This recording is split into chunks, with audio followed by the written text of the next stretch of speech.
Welcome to Crossing Faiths. I'm John Pinna, and today we have really, it's like you're an old friend now. So it's Ani Zonneveld, who's the is it the executive director or president of President, yeah. president Founder, of founder and president. founder and president for Muslims for Progressive Values, an entity who I reference a lot about when I speak about the diversity of civil society and issue-based and constituency-based engagement, particularly in America. But so welcome to the podcast. Thank you, JT. So it's maybe we should just start real easy. Muslim for Progressive Values. You're the founder. Uh, Maybe you could talk a little bit about the space that existed prior to your founding and what was going on, because I talk about it from my perspective quite a bit on the podcast, but I'm really interested on what the landscape was from your perspective and why you decided to found Muslims for Progressive Values. Well, I think first I need to start to explain to people why my last name is Zonneveld, because sometimes people think, what is this Jewish sounding name running a Muslim organization? And then people can't wrap their head around that. So I have to explain that I'm actually of Malay heritage. So from Malaysia, both my parents are Malay. I have some Punjabi blood in me. So that's why I don't look typical Malay. And I came to the US to go to school and I graduated and then moved to LA. So I was in the music business for about 20 years and then 9/11 happened. And as a result of 9/11, I decided to relearn Islam because this whole notion of jihad was a complete alien concept to me, even as someone who was born and raised Muslim. And the one thing that I noticed in the context of 9/11 was that there was a lot of uber male testosterone, revenge, war talk. And those that were representing Muslims, American Muslims, were all these very orthodox Muslim men, and that claimed to represent all American Muslims. And so at that inception, prior to Muslims for Progressive Values, there was this whole influx of a lot of Muslims asking themselves, relearning their Islam and reassessing what Islam meant for them. And there was a Progressive Muslim Union, which was the first Muslim progressive Muslim movement, and that fell apart. But because there were already a lot of progressive Muslims that were in that space and really needing a representation of who they were as a progressive Muslims, that's why Muslims for Progressive Values came about. And so a few of us, about 25 of us, got together at Sarah Lawrence College in 2007, and we formalized the mission and the vision, the principles, the 10 principles, and the founding board members basically voted me to run the organization, to register it as a nonprofit, and to run the organization, which I still am until today. So that's kind of like the context and the history of Muslims for Progressive Values. I mean, people don't realize the landscape was so the most mature organizations that represented Islam were conservative. They all came from the same source. They were all funded from the same source.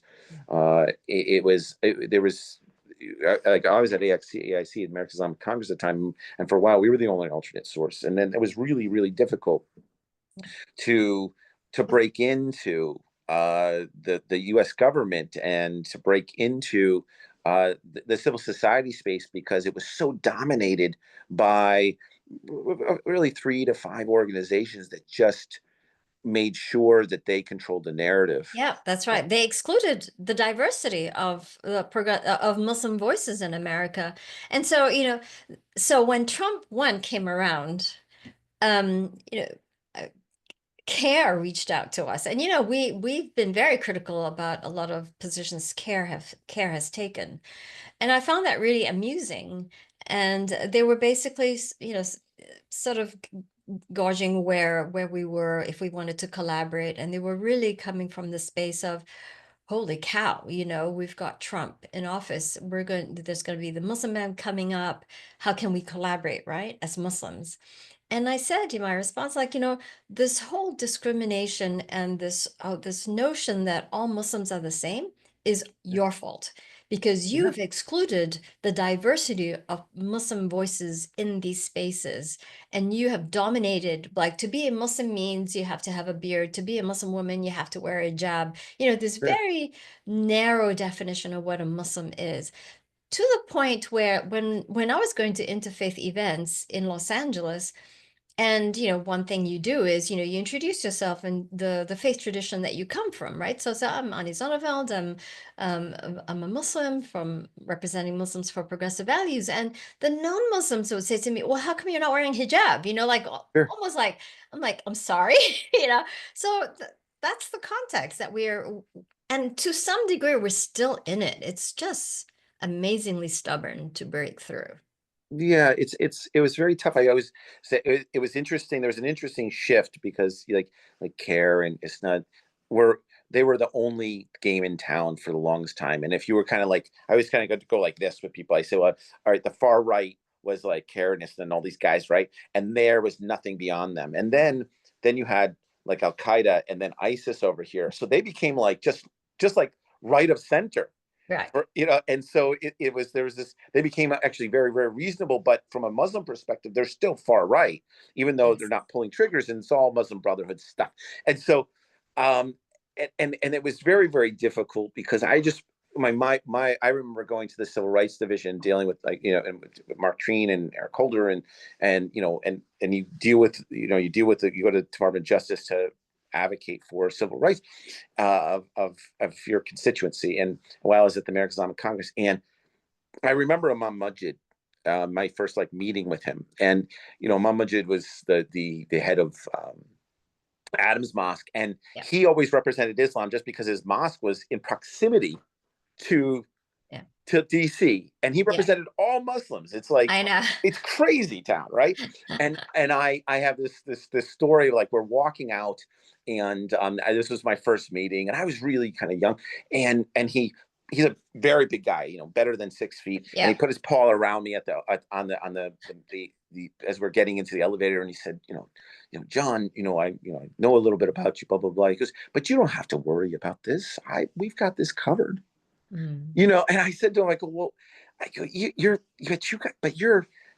ISNA, you're which is, has origins with the Muslim Brotherhood. You're like into the fundamentals. If I'm as a Shia, if I go to your mosque, you guys will say, oh yeah, come onto the masala, and then you'll say the Shia section's over there, and we walk across the masala, and then you'll open the door, and I'll end up in the parking lot. Yeah. You know, and I was joking, but and Yeah. he was like, well, and that kind of broke the ice a little bit, and Yeah. but Yeah. but the reality is like there was always these sort of players, and nothing I'm saying you, I haven't said to him, but it was interesting later in 2017, I ended up coming back because I was overseas, and extremely collaborative, extremely engaging, and then they were like, we're trying to get what you said years ago we thought about, and we've had board meetings about having diversity at Adams, and I go, oh, that's great, and they have Yeah. a choir and all kinds of other stuff.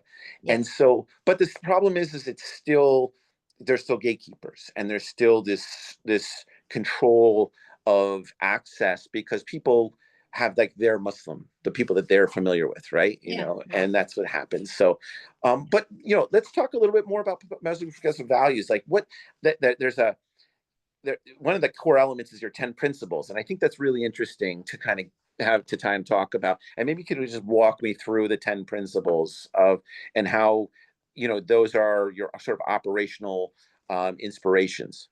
Yeah. Yeah. Well, so the 10 principles are derived based on the social justice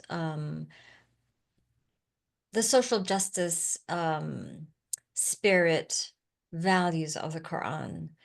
When we talk about LGBT rights, I'll just go straight for the for the jugular vein here.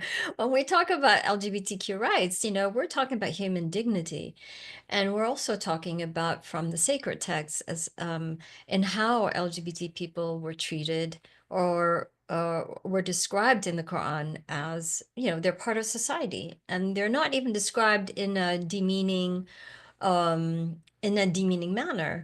And the fact that Prophet Muhammad himself didn't discriminate against LGBT people. And we use the term LGBT, which didn't exist in those days, right? It's just homosexuality. Or in the Quran, it would describe as men who do not desire women, Right. right? Well, what is the hell is that? It's a homosexual. Right. So, so I actually, you mentioned Imam Majid, but so I want to raise this because yes, he's Orthodox, but I have to say that he is he's not arrogant, which says a No. lot about because most of them are bloody arrogant. And so we were at a conference at Harvard, and I invited him out to lunch. And I should describe this story in my memoir that's coming out in July, but I'm going to share it with you. And so I invited him out to lunch, and we sat down. And then I said to Imam Majid, Imam Majid, I have to say, as much as I despise ISIS, I have to say I have more respect for them than American imams. And he was like, he was really aghast. And then, and I went on to say, well, the thing is with ISIS, they have such a, they're so violent against homosexual. That's their belief system, and they just kill them. They live up to their values. You people, you say one thing one side, and then you do another thing when at the core of it, you know what the Quran talks about when it comes to LGBT rights. And then I challenge him, is there punishment for being homosexual in the Quran? And he said no. Did Prophet Muhammad punish anyone for being homosexual? And he said no. And I'm like, so what's the problem? Why can't we treat people with Yeah. dignity? And he was appreciative of that, and I was really surprised because when it was his turn to speak, which was after lunch, he actually raised that issue and thanked me publicly for reminding him about the values of Islam and how that we should be treating LGBT people with our brothers and sisters with dignity. So I have to give him tremendous credit for that. And then sometimes when you talk about these issues, you don't know how that's going to really impact real people. And many years later, I received an email from a young woman, and she was telling me about how she came out to her dad. First, her dad was really came down hard against her and was really hostile. And then her dad had a conversation with his imam. And so then he had a change of heart. And so now she has a really good relationship with her father. And so through these email exchanges, and then I asked her, so who was your dad's imam? And he said, oh, it's Imam Majid. And I'm Yeah. like, oh my God, Alhamdulillah, how beautiful is that? And so his take was that there's different interpretations to the story of Lot. So that's how he had framed it with a dad and then shared our material.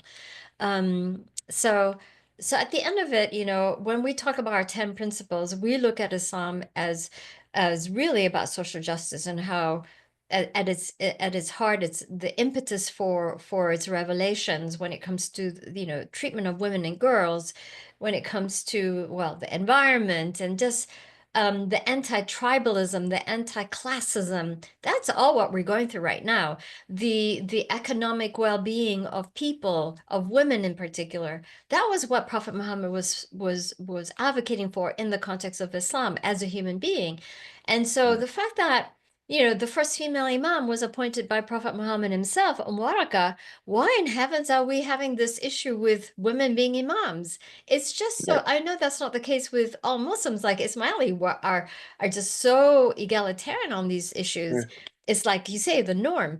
But in Sunni Islam and in Shia Islam, it's like, oh, come on, in the Sunni Islam in particular. So for us, when Amina Wadud did her lead prayer in New York in 2005, it broke down that glass ceiling for us, not just Sure. for women, but also for men, Muslim men who really believe in the egalitarian values of Islam. Yeah. And so for them to actually be able to see that, and for us women to have the theological basis for the permissibility for women to lead men and women in prayer, or LGBT people, or whoever wants to lead prayer. It was just such a revelation. It was so uh what's um uh, what's the word, liberating, Right. the Yeah. Yeah. liberation theology, right?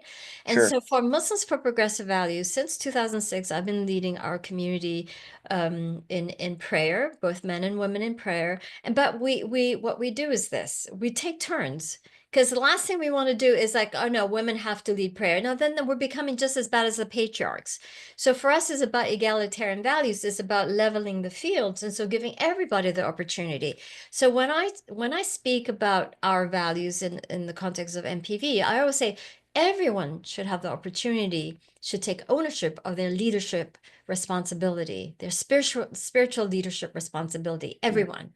And so that's how we come at it. And so if I'm leading prayer, we ask a man or another gender to do the call for prayer. And so that's, or if I do the call prayer, so the man is doing. So that's how we flatten that the the hierarchy, because we're not into hierarchy, which is also hierarchy is against the values in the Quran. So No, I think it's important that, I mean, the watershed moment, I think we spoke a little bit before the recording, was COVID for me. Like it was just amazing to see, pastoral care, as as you'd say yeah, in the West, happen, yeah, occur, digitally, and women started leading prayer. I think, in mass, and it was, and there was nothing anybody could do to stop it, because it was the digital space. Everyone was homebound, and it's it's an amazing organic dividend of the COVID experience that we all shared, and there was that you couldn't question the value. You couldn't stop it either. yeah. So I'm sure there's very, very good Well, moms and very bad moms, but yeah, well, I want to share there's a documentary about me called Al Imam, and when the directors came and made it capital I for the Imam, I said no, you got to make it a small Imam. So it's available online. And then but we've been promoting this egalitarian spiritual leadership responsibility of Muslims. And so now we see there's a lot of younger Muslim women in Europe in particular and in Canada, taking on that role. And as a matter of fact, in February last year, 2024, these two Muslim men in Brussels organized the first Women Imam Conference. And wow, that's so amazing. yeah, so it's happening. Yeah. Yeah, yeah. I think it's again, it's such the diversity that we have within our community, and on top of that, we have this. There's no the only implement for the only thing, no impediment to it is, the fundamentalist thinking. That's all it is. That's the only thing, and and it's now we're getting over that, which is fantastic, I think. And so it's a good lead into this idea of, okay, we have female moms, and it's MPV, but the idea of, like, progressive, the term progressive is a pejorative term. So, and so what's the impetus for you to actually start using the Yeah. word progressive, and then as we've gotten into the sort of MAGA uh, era of time, and progressives, from a political standpoint, mean progressiveness means something. Has it changed, or has it empowered you, or what's your definition of progressive, Yeah. as it pertains to the organization? Well, we labored over that word in the right from the start. And I think a lot of we had to pigeonhole ourselves in a way. So that when people did a search on progressive values, our name would pop up, and it still does. So as a matter of fact, our when you Google progressive Muslims, we dominate the search engines. But a lot of Muslims, traditional Muslims, had an issue with it, and so they would challenge us. Oh, so that means that I'm not progressive, and so well, if you think it's okay for women to lead prayer, then yeah. If you think LGBT rights also qualify human dignity, then yeah, then you're progressive. But if not, then you're not. So it's these check boxes, and then but looking and then now we're in 2025. So when we started, it was 2007. So now we're in 2025, and so there's a lot that has changed over the years politically. And during Trump 1, you had traditional imams that were homophobic as they come, all of a sudden claim to be progressive. And they Right. were tripping over themselves to redefine themselves as progressive. And they're so sophisticated because they would speak the language of the social justice movement, of the human rights, and the political left would fall for it, right? Yeah. And this was done in the context like, we need to be left progressive um, to the non-Muslims so that we will have protection against the Trump administration. And during that time, Trump won, Muslims were really attacked. The mosques were, were tagged with, vile messages and so on and so forth. So, but now Trump too, you have Muslims who, during Biden, these very Muslims all of a sudden from their, shed their progressive shade and Right. became back to their true colors, which was, being homophobic and misogynistic. And then a large number of them also voted for Trump. And so now we have Trump too. And all of this constant thread is family values, which is code for LGBT rights. So I've been talking and I've actually been documenting a lot of these trends and this courtship between the political Christian right and the Muslim right, and how the Muslim right have learned from the Christian right when it comes to religious freedom, the Sure. use of Religious Freedom Restoration Act. And I've been in that particular advocacy space for a long time, that I know how they play the game. And obviously, a lot of times we are usually the only Muslim organizations that are advocating for the separation of religion and state, because a lot on the religious right, whether it be Muslim, Jewish, Christian, or what have you, are using religion to justify discrimination, right? So you've got the progressive camp of faith traditions, and you got the very right or the conservative camp of religious organizations. And there's one huge case coming up April 22nd that's going to be heard in the Supreme Court, and we signed onto the amicus brief with Americans United for the Separation of Religion and State, and we're the only Muslim organization that signed on to it. And this is the case between Mahmoud and Taylor. Hmm. Mahmoud is a family, and this case started in 2023 in Maryland, which you should be familiar with this case, where there Yeah. was there was this all of an explosion of demonstrations against public school curriculums. Yeah. And so the one in Maryland, it was really spearheaded by CARE and the conservative Muslim movement, and they bust the demonstrations to the courthouses, to the school hearings, and it was basically the inclusive curriculum would, the books would be about, the rainbow puppy. There was a book about this young hijabi girl wearing a headscarf dancing with her friends. There would be a book with a depiction of same-sex parents, just normalizing this. And it's important to normalize Hmm. this because these are members of our society, right? Sure. And so, and the reason for this too is that Muslim kids have been bullied, and CARE is so good at defending the Muslim kids, but so are LGBT kids. And so why is CARE not defending LGBT kids as well? They're just as important. And so they lost that case in Maryland. The court threw it out on the basis, it doesn't impinge on your religious right to part your faith tradition to your children. And Sure. so now it's gone all the way up to the Supreme Court. It is backed, it is, funded, defended by a conservative law firm.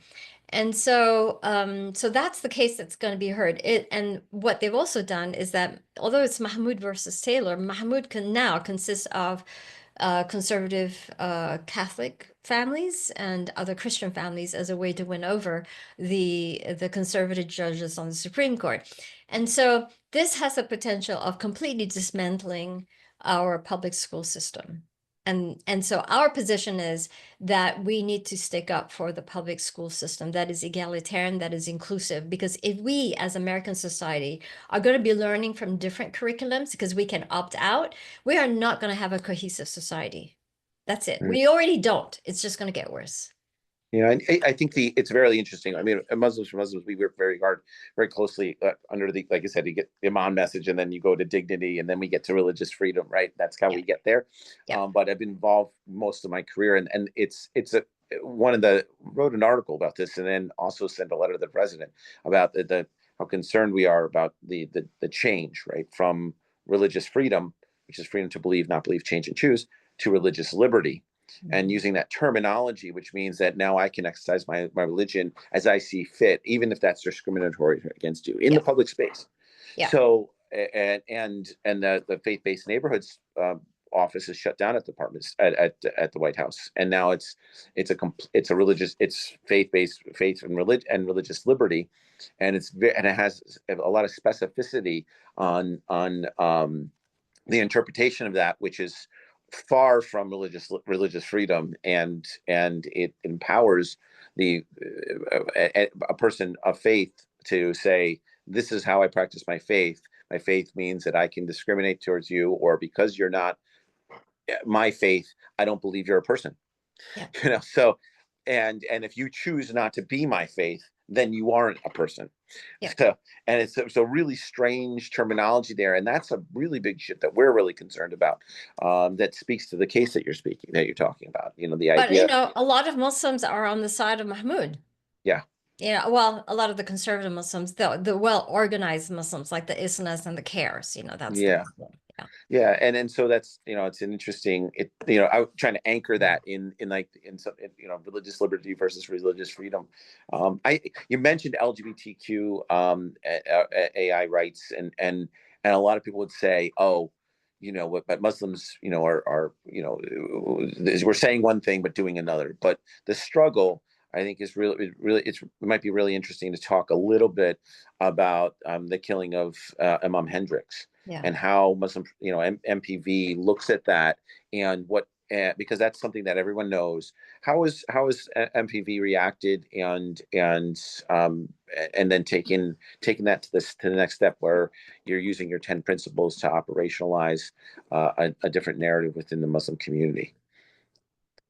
Uh, It's a big question. I it's a personal question too, because Imam Hendricks was a friend. I've known him for a long time. We all know each other in the Yeah, progressive spaces, right?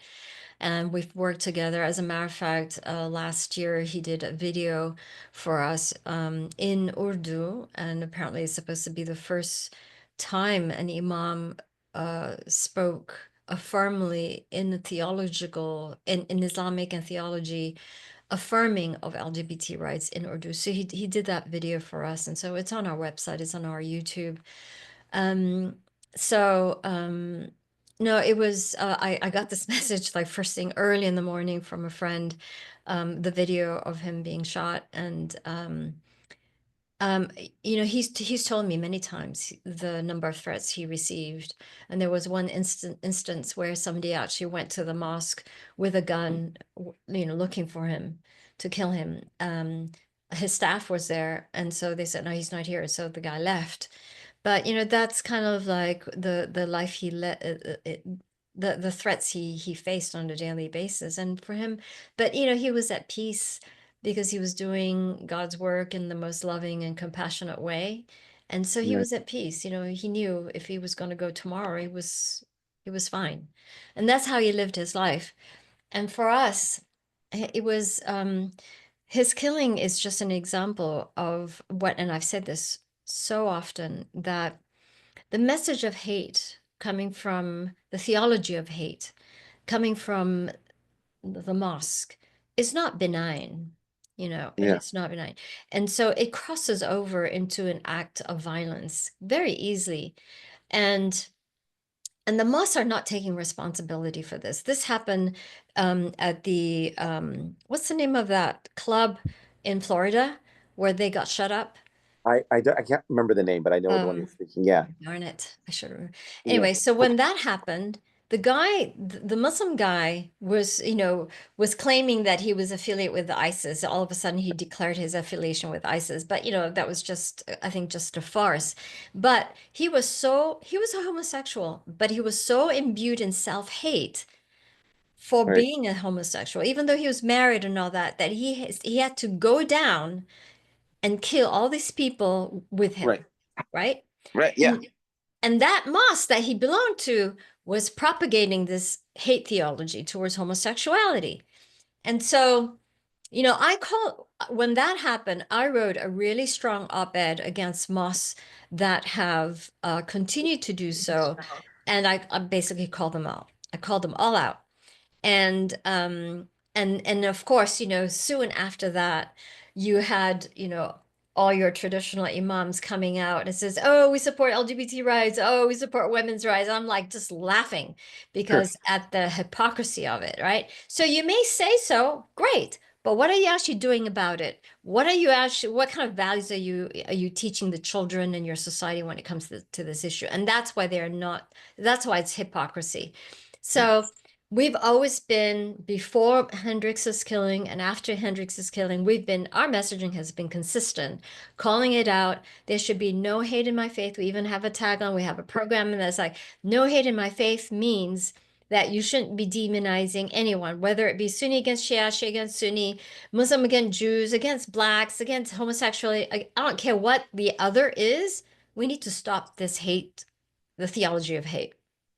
Yeah, no, I have a book that I always have that I always reference. I know I'm getting up in the middle of the podcast, but it is funny because these are the covenants of the prophet with the Christian world, right? So this is so these are Yes. treaties, We use that.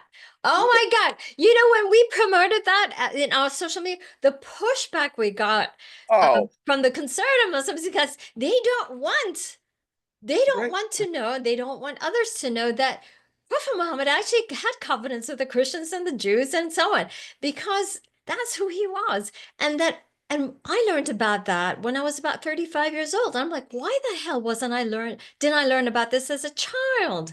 Yeah. So what I did with a friend of mine who is an early childhood development expert, we developed a children's curriculum and we teach about the covenants for Yeah. children.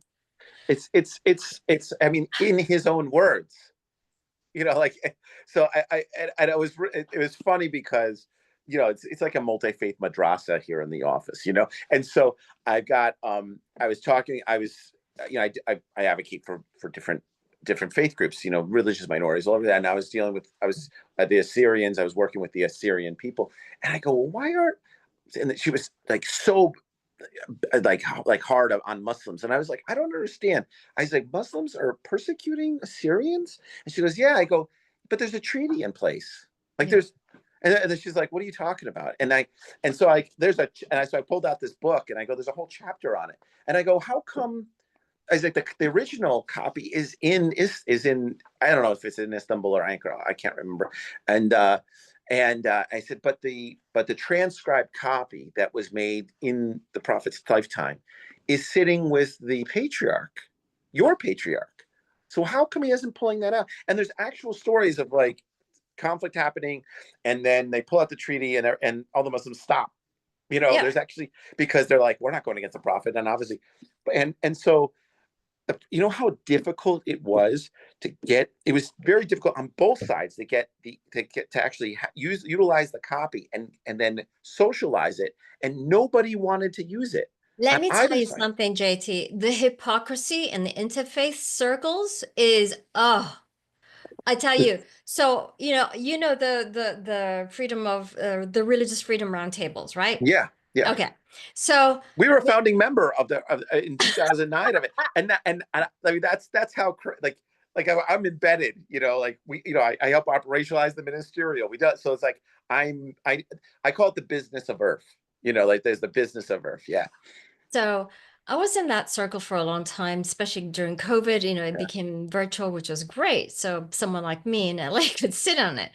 sure. But it's become really anti-Islam and very Islamophobic. And I don't use that term Islamophobic very lightly. I mean, I rarely use it, but it was really off the chart. And you had this conflict between Armenia and Azerbaijan, and then this Christian organization, well, that's what they want to do. That's what the Quran says, is to kill all Christians. And I'm like, hang on a second.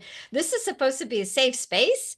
And so then I shared with them about the covenants, like, use those covenants in order to justify your rights.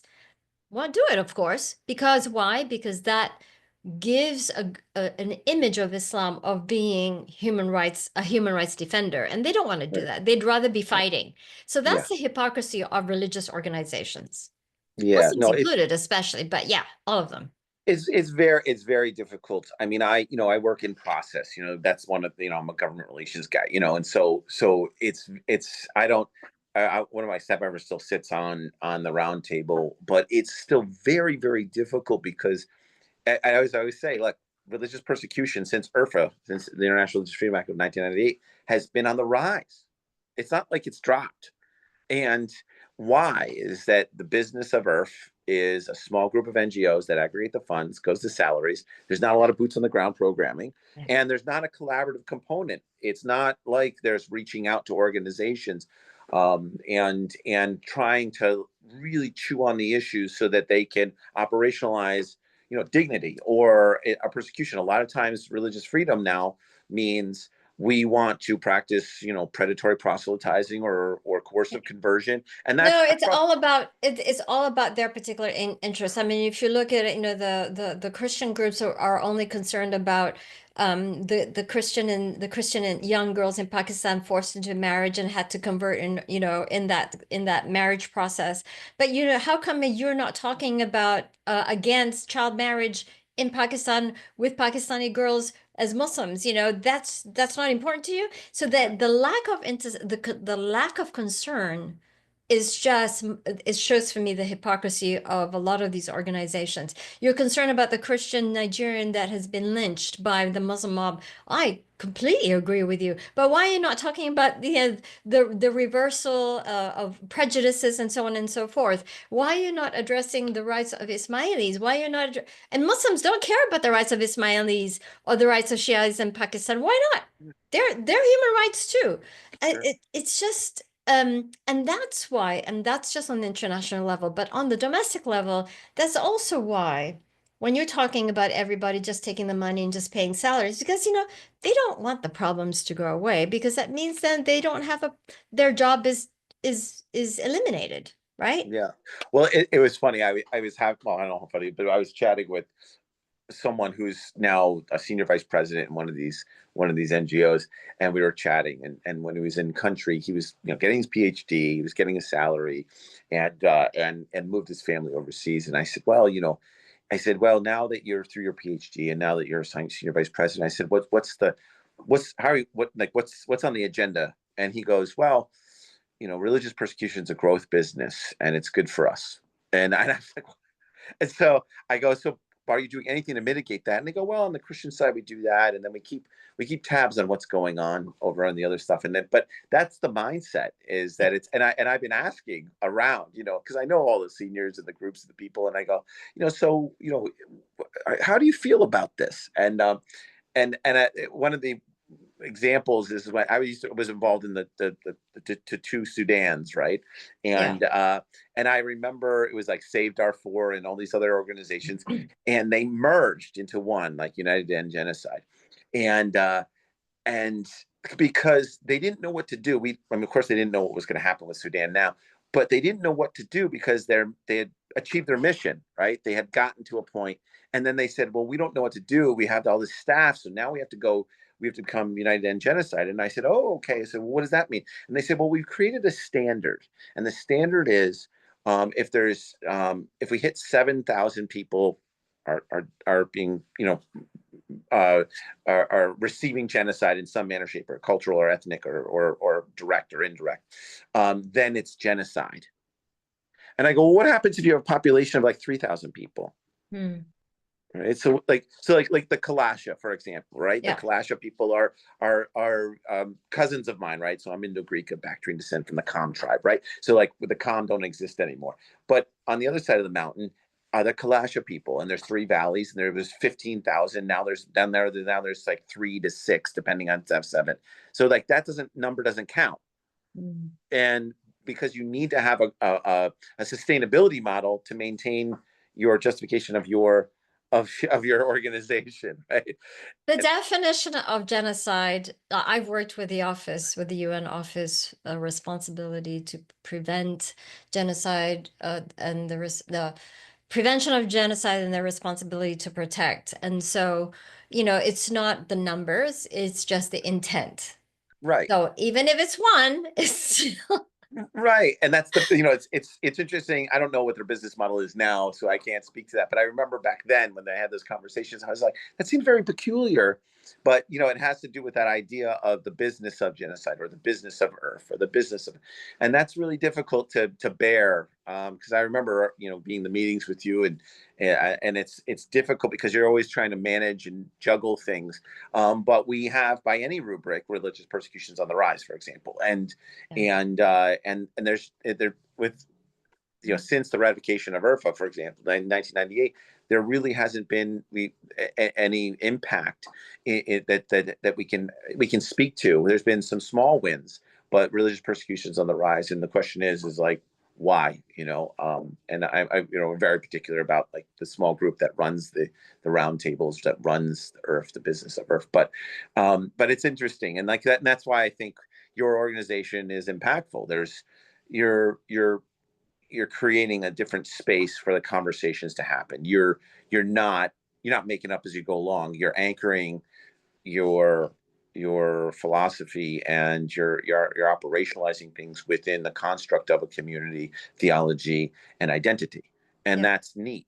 Um, um, And you know, I I have to say identity for us, when we say Ummah, we don't see it as just a Muslim thing. Ummah for us is humanity, because when Prophet Muhammad used the term Ummah for his community when he was the governor of Medina, that included all tribes, and that included non-Muslim tribes, the Jews, the Christians, the pagans, etc.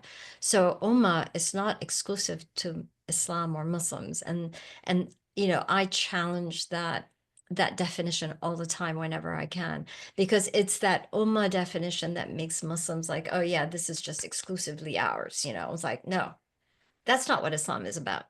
No, there's that the inclusive matrix, and is important. I mean, here's the thing: is that like the you're advocating for not just not just the within the Muslim community. You're advocating for the other, and for the multi-faith and non-faith communities. How do you balance your work and prioritize what needs to be addressed?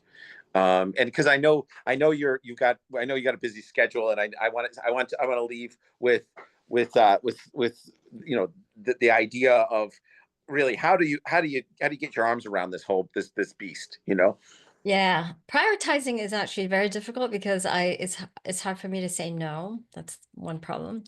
But the priority is this. I don't care what religion you are, what tribe, race, ethnicity, I don't care. It's about values. And so when in our 10 principles, it's really anchored in values, and it is substantiated and justified within sacred texts. And so when someone is being prosecuted, so for example, there is a trans woman in a prison in New Jersey right now, and her friend wrote to us, and I'm trying to figure out how to resolve this issue. But she's being discriminated by the chaplain there, the Muslim chaplain there, and because she's trans. And so for me, the human dignity aspect, I don't care if it's a Muslim trans or an atheist trans, or I don't care what you are. I'm going to defend based on the egalitarian values and social justice that is, I believe, that we in our community, not just me, but the thousands of us believe is anchored in Islam. And so that's the priority. So when we're talking about the case Mahmoud versus Taylor, I'm not defending Mahmoud. I'm defending Taylor, Sure. because that is what our value system is about. Egalitarian values is about seeing the dignity of the other person, the other child. And so it's a very easy decision to make. It's a very easy position to take for me.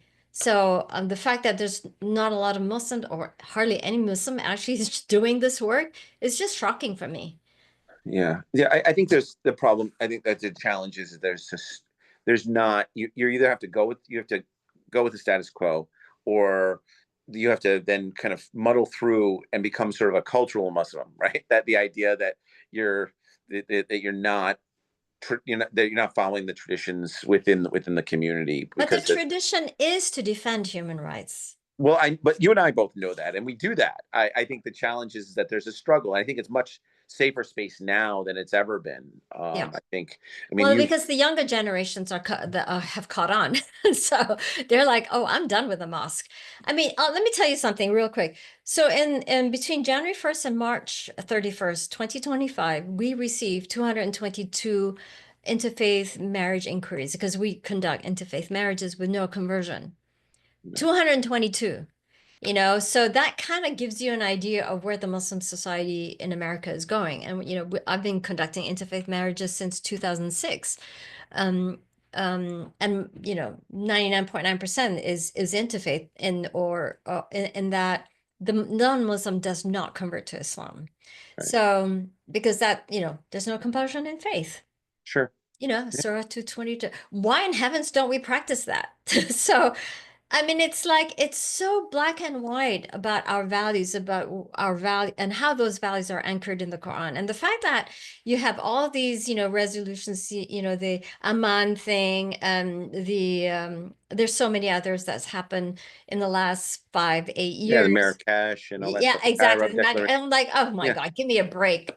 Can you actually practice it instead of having these big declarations of these international conferences and everybody signs on, but nothing is done in the field? Yes. Nothing, Yes. right? Well, So that's the hypocrisy of it. well, And here's, again, they're just sitting on a big fat, pile of cash and looking pretty. well, that's the thing. We operationalize the Iman message. We're the only organization that does that. And the king refuses, and his brother refuses to do business with us. Mm. Imagine that.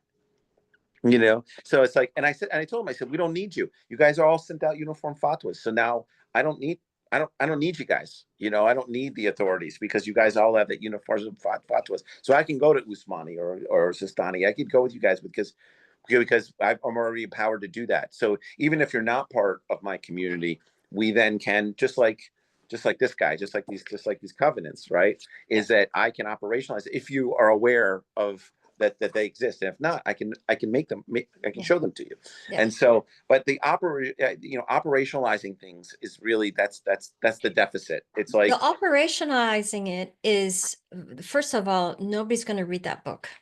It's yeah, very, people don't tend to read. And so what we've done to operationalize it is to take a lot of these philosophies, these progressive philosophies of Islam, old and new, and really make it accessible to the public by way of our social media content and Instagram and so on and so sure, forth.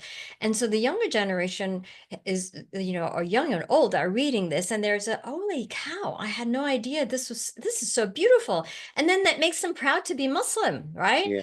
And then the operational part is that when these individuals themselves operationalize it for themselves and within their family, that's how change happens.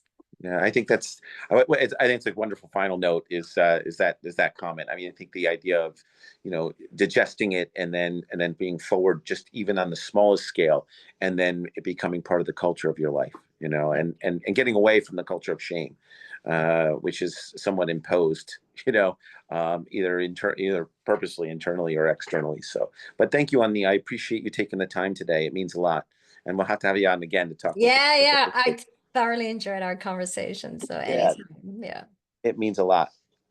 likewise.